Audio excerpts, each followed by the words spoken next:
بسم اللہ الرحمن الرحیم۔ بال رکھنا، بال کٹوانا یا بالوں کے بارے میں نبی کریم صلی اللہ علیہ وسلم کی سیرت۔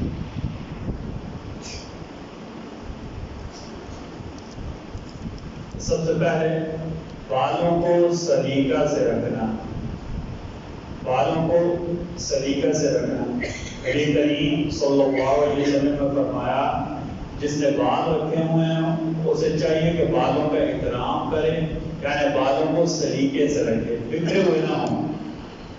ایک صاحب آئے، ان کے بال بکھرے ہوئے تھے، آپ تھوڑا زباب کیا مکھیوں کا زیادہ بنا ہوا ہے۔ جب بھی بال رکھیں بال بکھرے ہوئے نہ ہوں، بال پراگندہ نہ ہوں، بال سلیقے سے ہوں۔ سر کے بالوں میں تیل لگانا تاکہ بکھرنے سے بچ جائے، ٹھیک ہے۔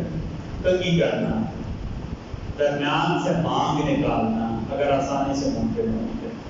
اچھا، سر کے بال برابر رکھنا، کچھ کٹوانا کچھ چھوڑ دینا، کچھ کٹوانا کچھ چھوڑ دینا یہ سنت کے خلاف ہے، ٹھیک ہے۔ نبی کریم صلی اللہ علیہ وسلم کے بارے میں عبداللہ بن عمر فرماتے ہیں کہ آپ صلی اللہ علیہ وسلم نے ہمیں بالوں کے بارے میں فرمایا نہا عن القزع۔ آپ صلی اللہ علیہ وسلم نے سر کے کچھ بال بڑے کرنے، سر کے کچھ بال چھوڑ دینے، سر کے کچھ بال کٹوانے سے منع کیا، یعنی یہاں سے رکھے یہاں سے چھوڑ دیے، کچھ بڑے رکھے کچھ چھوٹے رکھے، ٹھیک ہے۔ آپ صلی اللہ علیہ وسلم نے اس سے ہمیں منع فرمایا، اس کو قزع کہتے ہیں۔ کفار کے مشابہ بال رکھنا، کسی علاقے میں کافروں کی کوئی مشابہت ہو تو اسی طرح بال نہ رکھنا، ٹھیک ہے۔ عورتوں کا مردوں کے مشابہ بال نہ رکھنا، عمومی طور پر مردوں کے بال کیا ہوتے ہیں چھوٹے ہوتے ہیں، عورتیں ایسے بال نہ کروائیں جس سے مردوں کی طرح ہوتے ہیں، ٹھیک ہے۔ اچھا، سفید بالوں کو رنگ لینا اگر گھر والوں کی خواہش ہو، ٹھیک ہے، یا اپنا کوئی معاملہ سفید بالوں کو رنگ لینا۔